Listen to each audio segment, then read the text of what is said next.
You're listening to Schmidt Talks, the podcast wing of schmidttalks.com, with writer and blogger Heather Christena Schmidt. With a new episode each week, Schmidt talks about all the things you never knew you needed to hear about in these truly dystopian times. From politics and current events to life and living, Heather covers it all in this philosophical and introspective show. Come back every Monday for a new episode and get more info on Heather and her work at schmidttalks.com. And now for the show.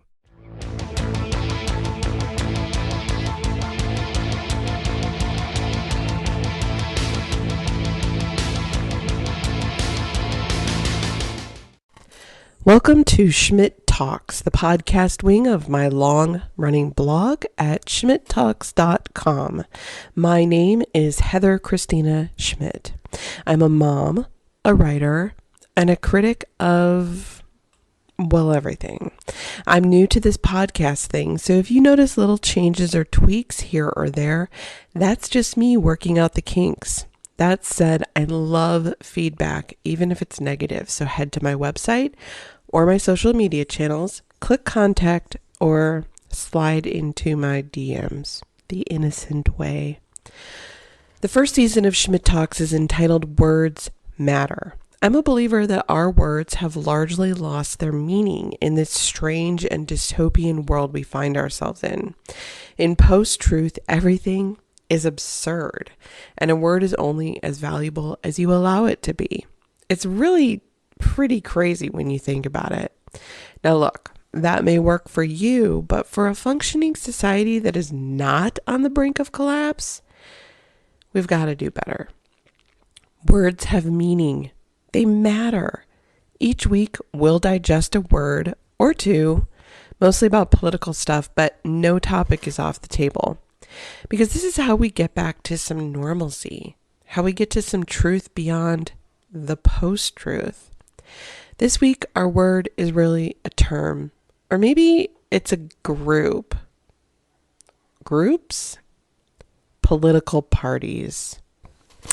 So I'm in a class right now about public governance, and I was reading an article recently for a paper that I was writing for this class about political parties. In it, the author contended that political parties are nothing more than a bastion of extremism. And what a concept to so boldly and obviously state. Political parties breed extremism. And it's true. We all watched, or at the very least heard about, President Biden's speech a few weeks ago, where he called the Trump GOP fascists. From a political science perspective, it was really a crazy moment. They said it on a semi-fascist stage, used members of the Marine Corps as a prop, and then the next day, after calling all of the MAGA's fascists, the president turns around and says, "No, I don't think all the people that voted for Trump are fascist," even though he literally said the day before that he did. It was a bizarre moment in American history, that is for sure. What stuck with me, though, was the extreme reaction. The Democratic base went full on fight the fascists with fascism. The GOP went on about how they had never been so insulted in their lives, blah, blah, blah. But to be clear, and I've said this before, both on my blog and on an earlier episode of this podcast, both parties are a little fascist. After that speech, I realized that what Biden did was unleashed the fascism that's been boiling under the surface of the Democratic Party for quite a while. And this is how the Democrats play. They look at how the GOP operates and they try to emulate it. They do this because it's effective. It wins elections. The GOP has gone full fascist. Well, I guess it's time to do a little of that too, is what many of them consider. And all over social media right afterwards, I saw Democrats that I really and truly respect as individuals and activists. Well, now they're calling for things like censorship. Though blue no matter who, also a fascist concept. When you try to control the way people think or speak, no matter what your intention is, you are being fascist. But this episode isn't about fascism. Rather, the evidence that this serves for us, that the central thesis is true, that political parties breed extremism. If you think about it, there's really nothing more extreme than voting a party ticket. Think about it. You are voting down the line based on a political party. You are pledging allegiance to an idea, to ideologues, even if you don't necessarily agree. What about the issues? I've poked fun at issues voters before. This whiny voice, I'm based on the issues. But ultimately, isn't that actually how we all should be voting? Issues are, after all, the very thing that makes public policy that then affects our lives. Take, for example, the case of abortion. Why? Why in God's name would anyone vote for a Democrat that is anti-choice? It is antithetical to the very principles upon which the Democratic Party claims to stand. And yet we often see anti-choice Democrats rise to the surface, be the main candidates. Sometimes they'll even have Democrats running against Democrats, and the anti-choice one is the one that is chosen. Even members of Congress go out and support them. This year, Nancy Pelosi and Jim Clyburn campaigned for an anti-choice Democrat running against a progressive Democrat in Texas, and the anti-choice candidate won. It seems reasonable to me that in this instance, voters would use their reason and make a choice based on the values that they have, not just vote for the party favorite, not just vote for who the party tells them to vote for. Because there's nothing more extreme than making a choice that goes against your own values or best interest. Political parties breed extremism. Another thing I have noticed in the last several years is the increased political partisanship of public administrations. It used to be that when you got elected to whatever position you ran for, the politics stopped when you took the oath of office. It really did. Sure, your campaign was in the back of your mind, or you made some decisions based on political future, but other things in public service were sacred. You would never, as an example, see a government account make official statements attacking a party in a partisan way. Now, sure, it's been a long time, but I think that Trump changed everything in that sense. There were officially no norms, no rules, no ethics for him and his administration. And even though the Biden camp said that they were bringing back some decency to the United States government, the truth is they were doing the same thing. They make official statements from government platforms that run partisan to the very core in the same way that Trump did. There is no veil of innocence on this anymore. And the base of each party, the lemmings of the GOP, the sycophants of the Democratic base, they defend it. They say it's not partisan if it's true. Even if it is truth about political parties, it's absolutely the definition of post-truth. And it's what we have to get beyond if we're going to ever see any normalcy again. There's so much to unpack in this idea of is it true if it's, or is it partisan if it's true, or is it okay if it's based in fact? But what I want to focus on is how extreme it is, truth or not. It is extreme to normalize politicizing government administration that exists to serve everyone, regardless of political party. Once again, political parties breed extremism. The National League of Cities is an organization that, well, it's self-evident in the title. It is a group that effectively represents city leaders and creates general guidance and policy on the management of municipalities, cities. But when you look at their mission and their policies and the like, you see many ideas that they make sense. They make sense in the bigger picture. On the micro level, a city is a great example of how the government in general should be run. Provide services, ensure safety, address crisis. This is the social contract. And that is the government's place in it. Nothing more. In bold on the top of the National League of Cities website, it says quite clearly something so obvious that once you read it, you can think about it, you're like, why did I not think of that? Or duh. And again, I think this is applicable way beyond the level of city to counties, states, to the entire nation. It says, political parties are irrelevant in the administration of government services. I think this is why we are seeing more and more cities and counties turn their elections into nonpartisan ones, and the intention is good, though that has not stopped parties from trying to infiltrate these offices in a very insidious way. I call it insidious because really there's nothing more dirty than trying to intentionally disguise yourself as nonpartisan when you're clearly with a partisan affiliation. And look, I was a Democrat when I ran for public office myself in 2020, and I took their endorsement.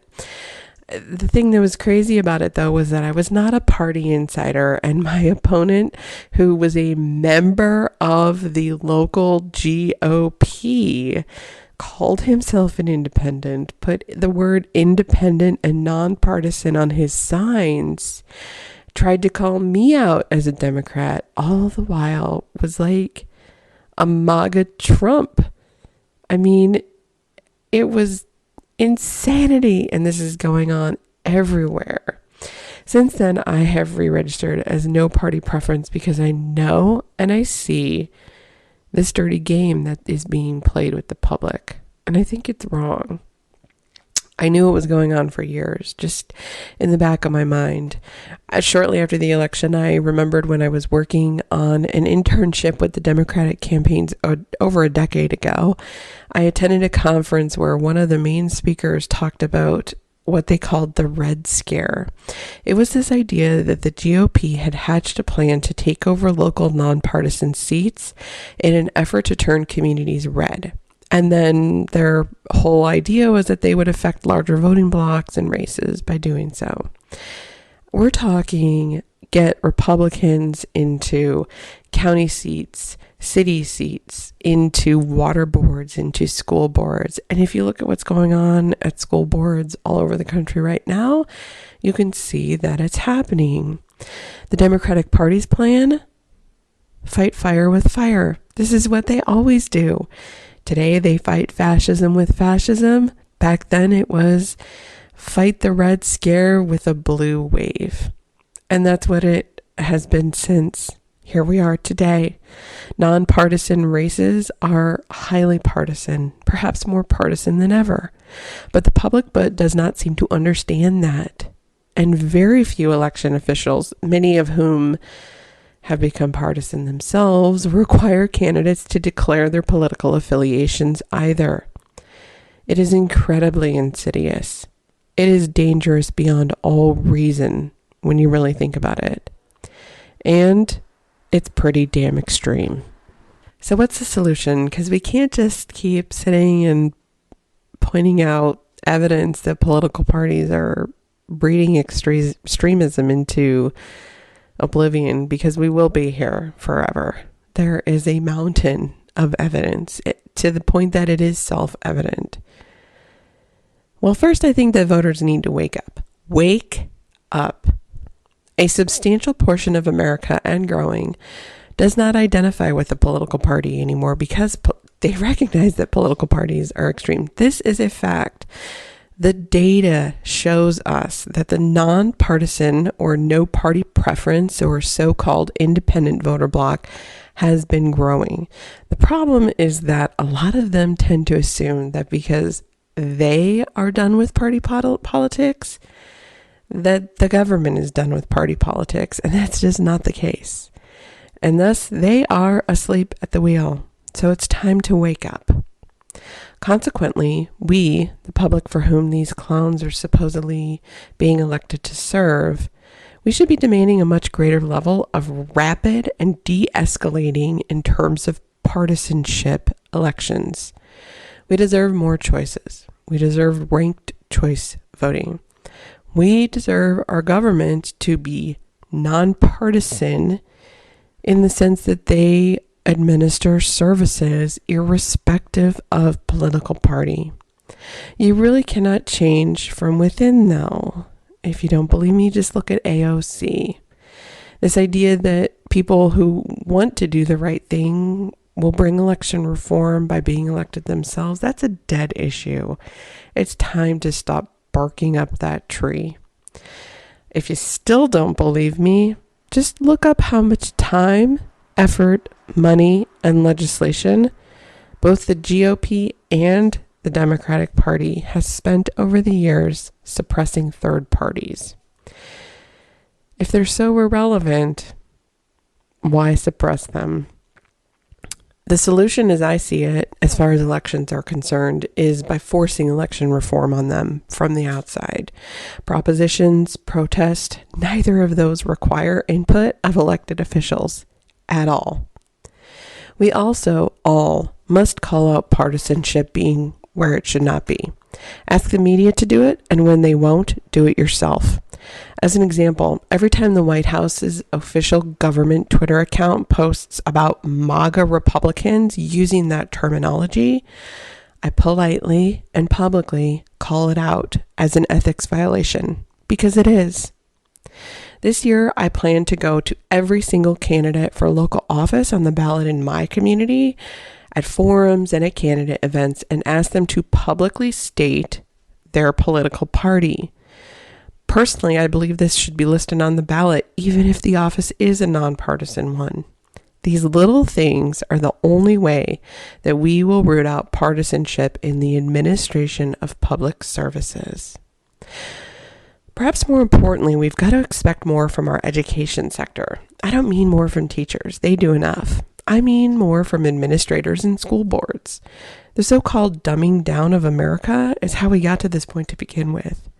This belief of the public education system that we should all fall in line and click the boxes the way we are told, the rote memorization of it all, the defunding of programs and subjects that foster critical thinking, this has all transcended into adulthood, and it has affected voting patterns. School boards and administrators are just as partisan as the president as well. If you think this is not a strategic plan to dumb down voters, with the fights and the targeted public comments from both sides a part of that game, you're fooling yourselves.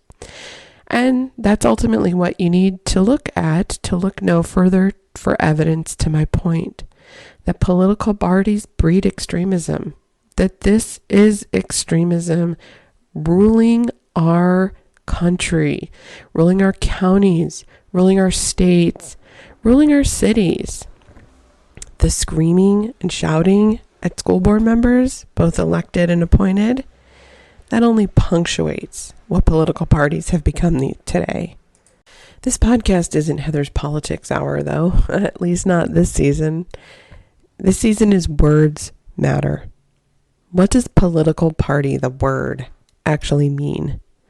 Well, if we digest the words for what they individually mean in the most simple form, political party, a party of people that agree politically, not an action group that takes over the country, not an alignment of people that control everyone, even if everyone doesn't align with their views, not a superpower behemoth who makes policy in their view only,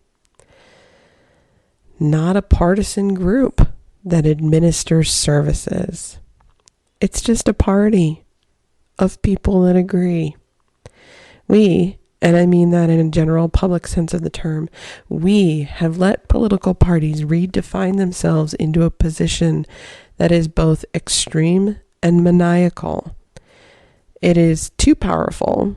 We have let them turn themselves into something that is more than what they are. Let's put them back into the dictionary box to which they belong. Political parties should be brunch clubs, tea times, ladies in red hats, men smoking cigars in blue blazers. Yeah, groups that have meetings where they talk about what they believe in, but that's it. It's a party. Have a drink or two. Talk about your favorite candidates, sure. Brunch it up. Donate to charity. But remember that it's nothing more than a party like one you have on Christmas, where at the end of the day, everyone goes on and does their jobs, lives their lives. It's not a movement. It's not a mandate. It's a party. Words matter. You've been listening to Schmidt Talks, the podcast wing of schmidttalks.com, with writer and blogger Christena Schmidt. With a new episode each week, Schmidt Talks talks about all the things you never knew you needed to hear about in these truly dystopian times. Thank you for listening, and make sure to come back every Monday for a new episode. You can get more info on Heather, her social media channels, and all of her work at schmidttalks.com. Stay safe.